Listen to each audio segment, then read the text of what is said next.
O'tgan zamonlarning birida Naman ismli bir podshoh o'tgan ekan. U podshohning xizmatida 5 vazir, nurg'un lavu lashkar, 100 dan ortiq qovul sarkarda ham podshoh ordisi ichida xavf-xatar, baxt-saodatdan beshorat berib turadigan podshoh har qanday narsasidan aziz ko'radigan dono bir shotuta bor ekan. Şuna padişah saltanatlik taxtida xotirjam o'ltiradi ekan.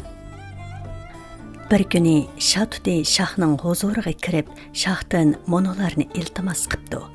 Ey hurmatli shoh, menga 40 kunlik ruxsat bersizlar. Men ota-onamdan, qon qarindoshlarimdan ayrilib, o'zlarining xizmatlarida bo'layotgani 12 yil bo'libdi. Men ular bilan ko'rishib kelyapsam. Shoh sarosimaga tushib, ey aziz Shatuti, sana ruxsat bersem, sen kemmay qo'ysan qandoq qilaman? Shunga basang bo'lmaydi, debdi. Shatuti shohga yolvorib, bizning naslimiz azaldan va'dasiga xiloflik qilmaydi, yolg'on so'zlamaydi. Menmi hargiz yolg'on so'zlamayman, qaytib kelmaslikka haddim emas, debdi. Shoh ilojisiz Shatutiga 40 kunlik ruxsat beribdi.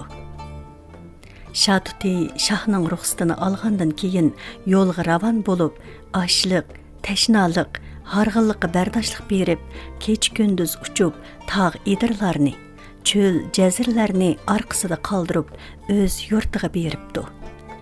Boshqa Shatutilar bilan didorlashgandan keyin ma'lum bo'ptiki, uning otasi o'lib ketganga 7 yil, onasi o'lib ketganga 4 yil bo'pti. Shatutilar, agar 8 kun burun kelgan bo'lsangmi, akang bilan ko'rishib olgan bo'larding. Akangmi uzoq muddat og'rib, 8 kun ilgirla o'lib ketdi, debdi.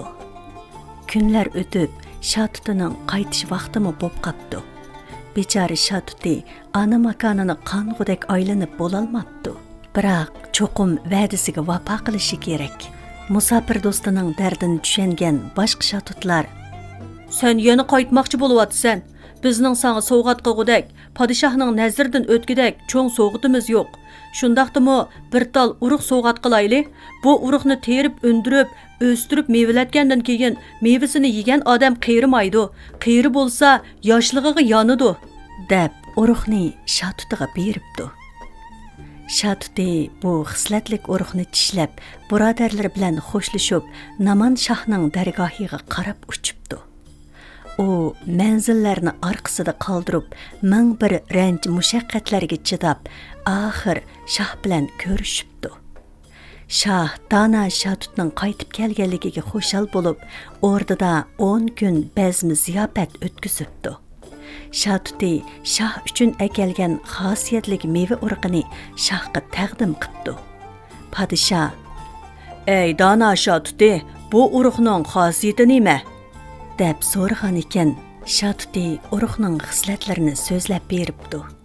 Podshoh, men uzoqdan buyon uzun umr ko'rishni, yoshirishni orzu qilib yuratdim. Muradim hosil bo'lgan bo'pti, deb texmi xushal bo'pti. Naman shoh o'zining o'ng qo'l vazirini chaqirib, bu urug'ni munbat yerga tikib, sug'urib o'stiring. Mevasi pishqanda oldimga akiling. Uningsiz oldimga kelmang, deb buyuribdi. Vazir farmon bo'yicha o'rdadan chiqib, tajribalik bog'vandan birini tepib, maslahat bilan yaxshi yerni tanlab, heliqi urug'ni terib, undiribdi. Ko'chat 5 yillik parvishdan keyin chechaklab meva beribdi.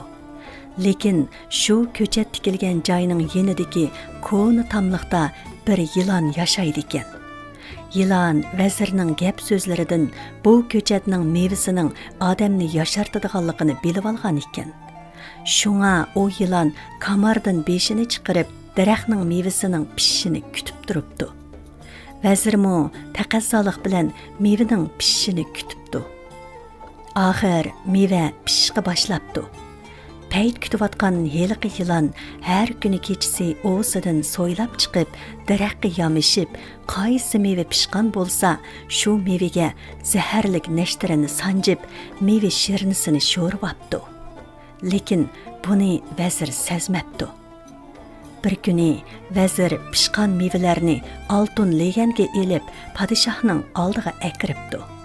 Podshoh, Bu xislatlik mevani oldi bilan ota-onamning tomiqini etadigan oshpaz ustamga berayli. Oningdan keyin men yey, deb darhol oshpazni chaqiribdi. Podshoh oshpazga: "O'zlari necha yildan beri xizmatimda bo'lib qerib qoldilar. Bu meva dana shatutining alayda so'g'iti. Bu mevani kim yesa yashiradi. Shunga oldi bilan o'zlarini eg'iz tegsin deb chaqirtgan edim. Sizlar yeb ko'sizlar", debdi. Oshpaz olamcha xushallik bilan mevadan birni elib shundoq yegan ekan, joyidala yiqilib o'lib qopdi. Podshoh g'azablanib: "Bu ablah shatuti meni qasligan ekan. Halak bo'g'ili tasqabdiman. Jallod, bu shatutini o'ltiringlar", deb farmon qildi. Shatuti bo'lsa darhol uchib, ko'kda ishga aylangandan keyin: "Yenik fikrlik shohim, men sizlarga yomonlik o'ylagan emas. Bir kuni bo'lmasa bir kuni sir echiladi. Hozircha biz xo'shlashaylik", debdi-da uchib ketibdi. Shuningdan boshlab xalq ichida podshohning beg'ida odam yesi o'ladigan meva bor ekan degan gaplar tarqalibdi. Endi gapni shatutidan anglaylik. Shatuti podshohning o'rdisidan chiqib, o'z yurtiga berib, o'zining birodarlariga xosiyatlik urug'dan ajal mevasi pishqanligini so'zlab beribdi. Dana shatutlar taajjub bilan har xil farazlarni o'ttirg'a qo'yishib: "Yaxshisi, sen kelar yili meva pishishdan ilgari shohning beg'iga berib, kech-kunduz yo'shirinib, mevani obdan kuzatib boqqin", deyishibdi. Shatuti yaxshi maslahatlar bo'yicha qaytib, heyliqi xosiyatlik mevani kuzatishga boshlabdi. Va meva pishqanda kechisi yilon chiqib, mevaning shirnisini sho'raydiganligini sezibdi-da, yana qaytib ahvolni boshqa shatutlarga aytibdi. Shatutlar onunga har xil maslahatlarni beribdi. Endi gapni mushu shaharda dong chiqargan qimorbozdan anglaylik. Bu shaharda bir qiyri qimorvoz bor ekan. Bir kuni bu qiyri qimorvoz o'zining barliq mol dunyolarini uttirib bo'lib, boshqa qimorbozlardan pul o'tni ilib yana qimor o'ynabdi. Unimi uttirib yetibdi. Onunga osmon yiroq, yer qattiq gapdi. Qimorbozlar: "Pulimizni hozir ber, bo'lmasa jiningni olamiz", debdi. Amalsiz qolgan qimorvoz o'lib olishni o'ylab boshqalarga: "Men podshohning beg'idagi bir tup daraxtning tuviga bir oz pul ko'mib qo'ygan. Shu yerdagi pulimni ep beray, billa borayli", debdi. Boshqa qimorbozlarmi ma'qul bo'lishib, heyliqi daraxtning tuviga kelishibdi. Qarzdor qimorvoz bo'lsa, o'lib olish niyatida heyliqi daraxtning tuviga kelibdi. Paylab turgan shatuti daraxtning egiz shexidagi yilon yaqin kelmagan bir tal mevani uning oldiga tashlabdi. Qimorvoz oldiga tushgan mevani elib yegan ekan, o'lish u yoqda tursin, yosh yigitga aylanib qopdi. Buni sezmagan qimorvozlar: "Hey, hiliqi bizga qarzdor qiyriqini yo'qab ketdi-ku u", deyishibdi.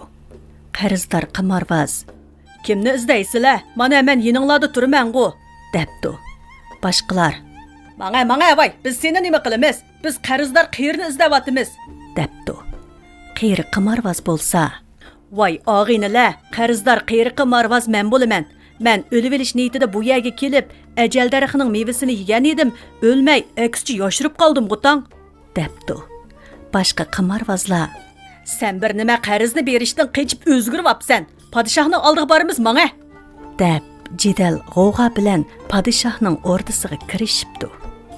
Podshoh g'o'g'achilarning gaplarini anglagandan keyin qarzdor qimorbozdan so'rabdi: "Sen qanday qilib yosh bo'lib olding?" "Men", debdi qiyri qimorvoz. "Qimor o'ynab qarzdor bo'lib qolgan edim. Bular qistab turib oldi.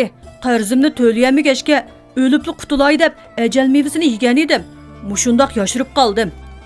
Podshoh hayroni has qilib, yasovullardan birisini chaqirib, heyliqi mevani akilishga buyuribdi. Mushu vaqalar bo'layotganda shatuti yilon shirnisini sho'rib olgan mevalarning hammasini uzib, odam bormaydigan yiroq yerga tashlab etib ulguribdi. Birdamdala meva keltirilibdi. Vazirlar orasida qiyri bir vazir bor ekan. Podshoh ashu qiyri vazirni heyliqi mevani yeyishga buyuribdi. Vazir meyveden bir tal elip yegen eken derhal yaş yigitge aylanıp qapdı. Andın padişah mu yep yaşlıqıga yenipdi. Padişah xuşluqida bu qarzdar qimorvazning qarzini to'lab beribdi. Hamda har bir qimorvazga ömür bo'yi yetgudak oltin ko'mishlarni in'om qilibdi. Bu ahvollardan xabardor bo'lib turgan Shatuti shoh ordisiga kirib hurmat bildirgandan keyin shohga qarab: "Ey podshohim, mendan o'rinsiz gumonlanib, meni o'limga buyurgan edilar. Endi men sovg'at qilgan urug'ning mevasini yeb, yashirib qoldilar. Gumon ishonchini qochiribdi degan gap rostkan. Endi meni o'ldirsilami mayli." Debdi-da podshohning oldida turibdi. Podshoh Shatutidan apu so'rabdi va o'rnida qilib dana maslahatlarini berishini o'tinibdi. Ammo Shatuti qanot qaqqanicha uchib ketibdi. Podshoh bo'lsa Shatutini aldirab-saldirab o'limga buyurib qo'yganiga hasrat nadomat chekib ko'p qayg'uribdi. Shuningdan keyin aqllar pitning ochchig'ida chapanni o'tqa solma degan hikmatlik so'zni qoldirgan ekan.